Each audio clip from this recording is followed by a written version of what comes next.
கனியை தரும், தன் கனியை தரும். நீங்கள் திருப்தியாக சாப்பிட்டு அதில் சுகமாக இந்த ஆண்டு குடியிருக்க போகிறோம். இந்த ஆண்டு தான் பிள்ளைகளோடு திருமணம் நடக்க போகுது.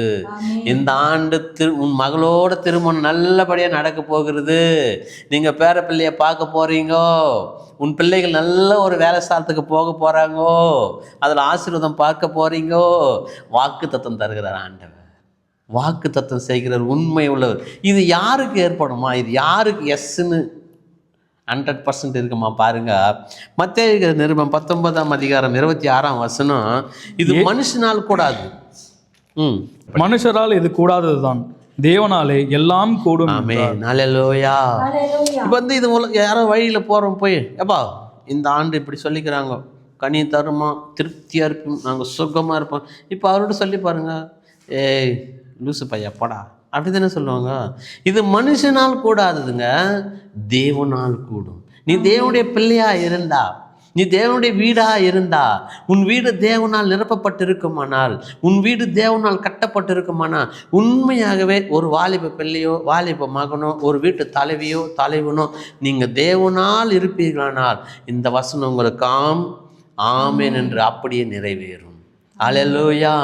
என்ன விசுவாசிகளால் நடக்கும் அற்புதங்களும் அடையாளங்களும் நடக்குங்க. அற்புதம் நம் தேவன் அற்புதம் செய்கிற ஆண்டவர். அதான் மனுஷனால் இது கூடாது, தேவனால தான் எல்லாம் கூடும். அந்த 32:27 சொல்லுவார், அது படிங்க. யாவருக்கும் தேவனாகிய கர்த்தர் என்னால செய்யக்கூடாத அதிசயமான காரியம் உண்டு. பாத்தீங்களா? அல்லேலூயா. ஹல்லேலூயா. நம் தேவனால செய்யக்கூடாத காரியம் ஒன்று இருக்குதாங்க? இருக்குதா? அல்லேலூயா. எதுவுமே ஒன்றுமே கிடையாதுங்க, ஒரு காரியமும் கிடையாது. நீங்கள் எல்லாவற்றையுமே உங்கள் வீட்டில் எங்கள் வீட்டிலலாம் எங்களுக்கு வேலை ஸ்தலத்தில் சரி, வியாபார ஸ்தலத்தில், குடும்பத்தில் என்னமோ இருக்க தெரியும். யாருக்கும் சொல்லாதீங்க, அவன் புறம்பே போய் ஒன்று தூற்றி தெரிவான். ஒரு சிநேகிதனுக்கும் சொல்லாதீங்க, ஒரு சிநேகிதிக்கும் சொல்லாதீங்க, உற்றார் உறவினர் கூட சொல்லாதீங்க. நாங்கள் எல்லாமே தேவனிடத்தில் தான் சொல்லுவோம். அவர் சொல்ற பாருங்க, தேவனால் செய்யக்கூடாத அதிசயமான காரியம் ஒன்று உண்டோ? என்னங்க நம் தேவன் பெட்டியை பிடிச்சா ஊசாவின் மகனை அடிக்கிறாரு, அவன் செத்து போகிறான். பெட்டியிலே அவ்வளோ வல்லமையா? அந்த கோல் இருக்குது, ஆரோனின் தளர்ந்த கோல், அந்த பெட்டிக்கு அவ்வளோ வல்லமை. அந்த பெட்டியை கொண்டு வைக்கிறாங்க, தாகோல் சில விழுந்து வந்து முகம் குப்புற உடஞ்சி கிடக்குது. பெட்டி தாங்க. நம்ம ஒவ்வொரு கையிலையும் ஒரு பெட்டி இருக்குது, தேவனுடைய பெட்டி. அல்லேலூயா. நம்ம ஒவ்வொருக்கிட்டையுமே இருக்குது இந்த தேவனுடைய பெட்டி. இந்த பெட்டியை தூக்கி நம்ம தலைமையில வச்சு சொல்லலாமே, நம் கரங்களை வச்சு சொல்லலாமே, இந்த ஆண்டு எங்களுக்கு ஆசீர்வதிக்கப்பட்ட ஆண்டு, இது கன்னி தரும், நாங்கள் சுகித்திருப்போம், தேசத்தில் சமாதானமாக இருப்போம். போன வருஷம் தானியத்தை தான் சாப்பிட முடியுமா, இந்த வருஷம் தானியம் சாப்பிட இடம் வைக்க இடம் இல்லையா? அல்லேலூயா. ஆண்டவர் சொல்லுகிறார், என்னாலே செய்யக்கூடாத அதிசயமான காரியம் ஒன்று உண்டோ? அவரால் எல்லாமே முடியும். என் தேவனால் கூடாத காரியம் ஒன்றுமே இல்லை. வேதம் சொல்லுகிறது, சங்கீதம் 115ஆம் அதிகாரம் 14-16 வசனம். கர்த்தர் உங்களையும் உங்கள் பிள்ளைகளையும் வர்த்திக்க பண்ணுவார். வானத்தையும் பூமியையும் படைத்த கர்த்தராலே நீங்கள் ஆசீர்வதிக்கப்பட்டவர்கள். வானங்கள் கர்த்தருடையவைகள், பூமியோ மனுபுத்திரருக்கு கொடுத்தார். நமக்கு தான் இந்த பூமி கொடுத்துட்டார். அல்லேலூயா. அல்லேலூயா. கர்த்தர் உங்களையும் உங்கள் பிள்ளைகளையும் ஆசீர்வதிக்க போறாரு. வாக்கு தத்தம் கொடுத்துட்டாரு. வர்த்திக்க பண்ணுவாருன்னா ஆசீர்வதிக்கிறாரு. உங்களை பெருக செய்ய போகிறாரு. திருமணம் நடக்க போகுது, வேற பிள்ளைய பார்க்க போறீங்க, தொழில் வளரப்போகுது, இன்னும் 2 கடை வச்சிருங்க, 10 கடை 4 கடை வைக்க போறீங்க, உங்களுடைய வியாபார ஸ்தலம் ஆசீர்வதிக்கப்படும். கலங்காதே, கலங்காதே, பயப்படாதே, திகையாதே, நான் உன் தேவன். அல்லேலூயா. கலங்காத, திகையாத, பயப்படாத, நான் உன் தேவன். நான் எப்பவுமே கொஞ்சம் அப்படி உல்ட்டா இங்கே ஆண்டவர் சொல்ற, கர்த்தர் உங்களையும் உங்கள் பிள்ளைகளையும் வர்த்திக்க பண்ணுவார். அதை ஆசீர்வதிப்பாராம், அதை பெருக செய்வாராம், பெருக செய்வாராம். ஜீவ தண்ணீர் ஊற்ற போகிறார், ஜீவ நதியாக ஓட போகுது உங்கள் வீட்டில். ஆனால் அவருடைய ஆலயத்தை உங்கள் வீட்டில் கொண்டு வாங்க, இதயத்தில் அவருடைய இடம் கொடுங்க, அவர் வந்து தங்கட்டும் உங்கள் வீட்டில். அல்லேலூயா. ஹalleluya. அதான் என்னுடைய உடன்படிக்கை அவர்கிட்ட நான் ஸ்தாபிப்பேன். ஆமென். ஆமென். அன்று சொல்கிற வானத்தையும் பூமியும் படைத்த கர்த்தராலே நீங்கள் ஆசீர்வதிக்கப்பட்டவருங்க. சாதாரண சும்மா நாம் என்ன வழி போக்குற மாதிரி ஏதோ ஒரு கதை, புக்ஸில் இருக்கிற கதை எடுத்து படிச்சுட்டு அதையெல்லாம் எடுத்து உங்களுக்கு ஆசீர்வாதம் அப்படி இல்லைங்க. வானத்தையும் பூமியும் படைத்த கர்த்தரால நீங்கள் ஆசீர்வதிக்கப்பட்டவர். இயேசுவின் நாமத்தினாலே நீங்கள் ஆசீர்வதிக்கப்பட்டவர். நாசரனாகி இயேசுவின் நாமத்தினாலே நீங்கள் ஆசீர்வதிக்கப்பட்டவர். யெகோவா தேவனுடைய நாமத்தினாலே நீங்கள் ஆசீர்வதிக்கப்பட்டவர். எல்ரோயி, எல்சடாய், என்னை காண்கிறவரே. அப்போ காண்கிற தேவனிடத்தில் நாம் ஆசீர்வதிக்கப்பட்ட ஜாதி. ஆமேன். வானத்தையும் பூமியும் படைத்த கர்த்தரால் நீங்கள் ஆசீர்வதிக்கப்பட்டவர். எல்லாருக்குமா பேசும்போது உங்ககிட்ட உலகமே எல்லாமே இருப்பாங்க. நீங்கள் வானா ஒரு மனவாட்டி போல், கர்த்தருக்குள்ள மனவாட்டி போல் நீங்கள் ஒதுக்கும் போது உங்களை எல்லாமே புறக்கணிப்பாங்க. ஏன் புரியுதுங்களா? உலகமாக கலந்துருக்கும் போது உங்களை எல்லாமே என்ஜாய் பண்ணுவாங்க. எல்லாருக்கும் உங்களுக்கு ஜாலி. நீங்கள் கர்த்தருக்குரிய மனவாட்டினா கர்த்தருடைய பிள்ளையாக மாறும்போது சொல்லுவாங்க, ஐயோ அது ஒரு சிடுமூஞ்சி, அவங்களாம் பெரிய, அப்படி நம்மளை உடனே வேவு பிரிப்பாங்க. இல்லைங்க, நாம் ஆண்டோட சொல்லுங்க, எல்லார் இதயத்தையும் மாற்ற அமைக்கிற ஆண்டவர். அந்த இடத்துல கூட உங்களை நார்மல் மனுஷனாக மாற்றுவார் நம்மளை ஆண்டவர். அல்லேலூயா. நமக்கு எதாயிலும் ஒன்று குறை இருக்கும். நான் யாரும் நிறைவானவங்க கிடையாது. அல்லேலூயா. கண்டிப்பாக ஒரு குறை இருக்கும். யாரும் நீதிமான் கிடையாது உலகத்தில். இங்கே சொல்கிற அறிவையும் கர்த்தருக்கு பயப்படுகிற பயத்தையும் நமக்கு எல்லாவற்றையும் தருகிற தேவன்.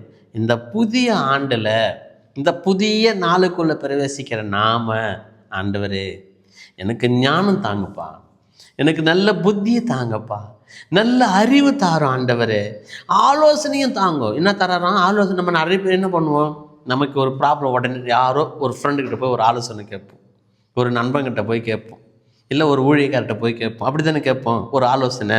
இங்கே கேட்குறாரு, ஆலோசனையும் பலனையும் அவரோட ஆவியும். எங்களுக்கு ஆலோசனையும் தாங்க, எனக்கு பலனும் தாங்க, அப்படிப்பட்ட ஒரு ஆவியை தாரும் ஆண்டவரே. அல்லேலூயா. இங்கே வேதம் நம்ம அதே சங்கீதம் 118 அதிகாரம் 24 வசனம், இது கர்த்தர் உண்டு பண்ணின நாள், இதிலே களி கூர்ந்து மகிழ கடவோம். கர்த்தாவே, இது என்ன நாள்? இந்த ஆண்டு படிங்க இன்னொரு முறை, பரவாயில்ல. என்ன ஆண்டு? கர்த்தர் உண்டு பண்ணின நாள். அல்லேலூயா. இதுல மகிழ்ந்து களி கூற கடவோம். இந்த ஆண்டு அவ்வளோ ஆசீர்வாதங்க. இந்த ஆண்டு கர்த்தர் உண்டு பண்ணின நாளுங்க. இது நமக்காக ஆயத்தப்படுத்தின நாள். கர்த்தருடைய பிள்ளையே, 2026 கால வைக்கிற கர்த்தருடைய ஜனமே, உங்களுடைய பழைய தானியத்தையே சாப்பிட போகிறோம். நாம புதிய தானியத்துக்கு இடம் உண்டாகவில்லை, பழையதை விளக்க போகிறோம். பருந்து காக்கிற பட்சியை போல எருசலேம் மேல் ஆதரவாக, நம்ம மேல் ஆதரவாக இருக்கிறார் கர்த்தர். இது கர்த்தர் உண்டு பண்ணின நாள். இந்த நாள், இந்த நீவர் யார் உண்டு பண்ணினது? கர்த்தர் உண்டு பண்ணினது. இதில் களி கூற போகிறோம், மகிழ்ச்சியாக இருக்க போகிறோம். ஆனால் அது ஒரு நிமிஷம் நாங்கள் உம்மை விடாத பற்றி கொள்ள நீங்கள் எங்கள் உள்ளத்தில் வாரும் ஆண்டவரே. இந்த ஆலயத்துக்குள்ளே வாரும் ஆண்டவர். எங்கள் உள்ளமாக ஒரு என் ஆலயம், இதுக்குள்ளே நீங்கள் வாங்க ஆண்டவரே. உம்முடைய உடன்படிக்கை நான் ஜாக்கிரதையாக நடக்க, அதன்படி நான் வாழ, அதன்படி நான் இந்த பூமியில் ஜீவனம் செய்ய எனக்கு நல்லாவிய தாரும், நல் புத்தியை தாரும், நல்ல சிந்தனையை தாரும், ஞானத்தை தாரும். கர்த்தருக்கு பயப்படுகிற பயம் என்னதென்று எனக்கு கற்றுத்தார ஆண்டவரே. என்ன கற்றுத்தரணும்? முதல்ல பயம் கற்றுத்தரணும். அவருக்கு முன்பாக நிற்கிற, கர்த்தருக்கு முன்பாக நிற்கிற பயம். வேதம் சொல்கிறது, ஏசாயா 26 அதிகாரம் 3-4 வசனங்கள், உம்மை உறுதியாய் பற்றி கொண்ட மனதையுடையவன் உம்மையே நம்பியிருக்கிறபடியால் நீர் அவனை பூரண சமாதானத்துடன் காத்துக்கொள். இப்படி ஒரு தேவனா, நமக்காக தன் ஜீவனையே தருகிற தேவனா, நமக்காக தன் இரத்தத்தையே தந்த தேவனா, நமக்காக யாவையுமே செய்து முடிப்பாரா? ஐயோ, நான் இவ்வளோ நாள் உன்னை நேசிக்கலையாப்பா, இவ்வளோ காலம் உன்னை நான் மறந்துட்டு இருந்தேனேப்பா, இப்போ எல்லாவற்றையுமே நான் உங்கள்கிட்ட வந்து சொல்ல போகிறேனே. என் பிள்ளையை குறித்து, என் வாழ்க்கையை குறித்து, என் சரீரத்தை குறித்து, என் சகோதரர்களை குறித்து, என் சகோதரரெல்லாம் ஆசீர்வதி ஆண்டவர், என் சகோதரிகளெல்லாம் ஆசீர்வதி ஆண்டவர். எங்கள் கிராமத்தில் இருக்கிற ஒவ்வொரு முதியவர்கள், பெரியவர்கள், பிள்ளைகள் ஆசீர்வதி ஆண்டவர். எங்கள் தேசம் கர்த்தரால் ஆசீர்வதிக்கப்பட்டு இருக்கட்டுமே. ஆசீர்வதியுமே. இங்கே ஆண்டவர் சொல்கிறாரு, உம்மை உறுதியாய் பற்றி கொண்ட மனதோடு. இந்த மனது, இந்த உறுதி, இந்த மனது, விசுவாசம். இயேசு மத்தேயு, மார்க்கு, யோவான் இந்த பகுதியிலலாம் பூமியில் ஜீவன் அவர் வாழ்ந்த காலத்தில் கூட எப்பொழுதுமே கேட்பார், விசுவாசிக்கிறியா, நம்புகிறாயா, விசுவாசம் இல்லாத சந்ததியே, அற்பமே, ரொம்ப இப்படி இப்படி இருக்கிறியே, கொஞ்சம் கூட விசுவாசம் இல்லையே. அவர் அது ஒரு குவாலிட்டியாக சொல்லுவார், விசுவாசம் இல்லையா. அவர் போய் கடலில் அந்த கப்பல் போட்டில் படுத்து நிற்கும்போது கூட. ஏன்னா இங்கே அதுதான் நமக்கு சொல்கிறாரு, உறுதியாய் பற்றி கொண்ட மனதோடையவன் உண்மையே நம்பியிருக்க. நீங்கள் அவரையே நம்பியிருக்கிறோம் பாரு, நம்ம நம்பியிருக்கிறோம், ஒவ்வொருவரும் நம்பியிருக்கிறோம். என்ன நடந்தாலும், என்னதான் ஆனால் என்ன, என் மீட்பர் உயிரோடு இருக்கிறார். என்னதான் ஆக போகுது, என்னதான் ஆனால் என்ன, என் மீட்பர் உயிரோடு இருக்கிறார்.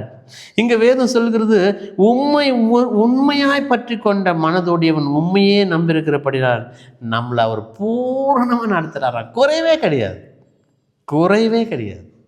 பூரண ஆசீர்வாதம் உன் பிள்ளையை குறித்து, உன் மகளை குறித்து, உன் வாழ்க்கையை குறித்து ஒரு துளி குறை கூட இருக்காதுங்க. என்ன அவர் ஆசீர்வதிக்கிறார். அப்படி அங்கே சும்மா தான் மூசாக்கிட்ட வந்து கேட்பாங்க, தண்ணியே இல்லைப்பா, என்ன, நாங்கள் முறுமுறுப்பாங்க. நீங்கள் எல்லாம் இந்த வேதத்தை படிக்கும்போது ஆச்சரியம், எனக்கு ரொம்ப ஆச்சரியம். பாறை, மலை, தண்ணி போர் போட்டிருந்தால் பரவாயில்ல, இல்லை அந்த காலத்தில் கிணறு வெட்டியிருந்தால் பரவாயில்ல, இல்லை ஓடை போல் நதியில் தண்ணி வந்தால் அது இல்லைப்பா, இதுன்னு ஆச்சரியம். மலை, அந்த மலையில் பாறையை பார்த்து போய் பேசுகிறார். பாறையில் எங்கெங்க என்ன தண்ணி டேங்கை வச்சுக்கிறாரு. அது தேவனால் கூட அந்த காரியம் ஒன்றும் இல்லை. நமக்கு அது ஆச்சரியமாக இருக்கும். மனுஷனால் கூட அது தேவனால் கூடும். இப்போ நான் அப்படி தான் சிந்திப்பேன். முன்னிலே ஒரு பாலாறு மாதிரி ஆறு இல்லை, ஒரு வைகை ஆறையோ எந்த ஆறும் கிடையாது, ஒரு நதி கிடையாது, இல்லை பள்ளத்தாக்கு கிடையாது. அந்த நாட்களில் போல் கனரா ஓடையா எதுவுமே இல்லை. மலையில் போய் பாறையை பார்த்து அதுக்கு நேராக முகத்தில் பேசு, அதுக்கு நேராக உன்னுடைய முகத்தை திருப்பி. எப்படிங்க? அதுதாங்க தேவன். அது நடக்காதுன்னு நினைப்பான். உலகத்தில் இருக்கிறவனுக்கு புரியாது, உலகத்தில் இருக்கிறவங்களுக்கு அது தெரியாது. கர்த்தருடைய பிள்ளையை உனக்கு தெரியும். அவர் சொல்ல ஆகும், அவர் சொல்ல நிற்கும், அவர் சொல்ல கட்டளையிட்ட நிற்கும். அவர் ஒரு வார்த்தை சொன்னால் போதுங்க, அவருடைய வஸ்திரம் தொட்டா போதுங்க. வேதம் சொல்கிறது, அதில் 4ஆம் வசனம், கர்த்தரை என்றென்றைக்கும் நம்புங்கள், கர்த்தராகிய யெகோவா நித்திய கன்மலை. என்ன மலை? கண்மலை. என்ன மலை? எப்படி? எனக்கெல்லாம் தமிழ் வாக்கியம் ரொம்ப பிடிக்கும், அது ரொம்ப இன்ட்ரெஸ்டிங்காக படிப்பேன் நான். அவர் நம் கண்மலை, கண்மலையான தேவன், நம் துருகமான தேவன். இன்னும் ஏன் நம்ம பயப்படுறோம்? இந்த ஆண்டில் ஏன் பயப்படுறீங்க? எதை குறித்துமே பயப்படாதீங்க. உங்களுடைய வாழ்வு எதை குறித்துமே, உன் பிள்ளை எந்த காரியத்தை குறித்துமே பயப்படுறீங்க. நான் சொல்கிறேன், உங்களை இத்தனை நாள் அலக்கழிக்கிற பொல்லாத ஆவியின் கிரியைகள், வீட்டில் சண்டை உண்டு பண்ணுகிற போராட்டத்தின் ஆவிகள், வியாதியை கொண்டு வந்து வியாதியிலே படுக்கை போட்டு வச்சிருக்கிற அந்த அந்தகார கட்டுகளை இயேசுவின் நாமத்தினாலே யெகோவா தேவன் இன்றைக்கு அதை துரத்தி அடிக்க போகிறார். சிலுவை மரத்தினால் அதன் தலையை ஏற்கனவே நசுக்கிட்டார், வால் மட்டும்தான் ஆடின்னு இருக்குது. ஆண்டவர் சொல்லுகிறார், கர்த்தரை என்றென்றைக்கு நம்புங்கள், கர்த்தராகி யெகோவா, அவரை நம்பிடுங்க. இப்போ யெகோவா அவர் யுத்தம் பண்ணுறாரு பாரு. அவருக்கு நிறைய நாமங்கள். நீங்கள் எல்லாம் பைபிளெல்லாம் அதுதான், பிசாசெல்லாம் சும்மா எந்த நாமம்னா, அவர் நிறைய நாமங்கள். நல்ல வேதத்தை அறிந்த போதகர்களும் நல்ல, நாசரனாகி இயேசு கிறிஸ்துவின் நாமத்தினாலே பொல்லாத ஆவியை புறப்பட்டு போ, இயேசுவின் நாமத்தினாலே. அதுதானே யோவான் 14:14, என் நாமத்தினாலே நீங்கள் எதை கேட்டாலும் அதை நான் செய்வேன். முதல்ல அவருடைய நாமம் என்னன்னு நம்ம அறிஞ்சிக்கணும். நாம் யாருன்னு அவர்கிட்ட அறிக்கை எடுக்கணும். நாம் என்ன அறிக்கை எடுக்கிறோன்னு சில பேர் படிப்பாங்க, அப்பா நானே அசுந்துருவோம். அவங்களாம் பிரசன்னம் பண்ணுவாங்க பாருங்க, மெசேஜ் கொடுப்பாங்க, ஓ ஜீசஸ். எப்படிப்பா இயேசு கூட அவ்வளோ வேகமாக கேட்பாரு? இல்லைங்க, நேராக ஆண்டவர்கிட்ட போய் சமூகத்தில் அவர் பாதத்தில் போய் நின்று, அப்பா நான் படிப்பறிவு இல்லாத ஆண்டவரே, ஞானம் குறைவு தான், ஆனால் நீங்கள் படித்த பிள்ளை, உங்களுடைய ஆடு நான், நீங்கள் எங்கள் மேய்ப்பர், என் ராஜா, என் தகப்பன், என்னை மாற்றி போட்டு என்னுடைய காரியங்களெல்லாம் மாற்றி நன்மையாக ஆசீர்வதி ஆண்டவரே.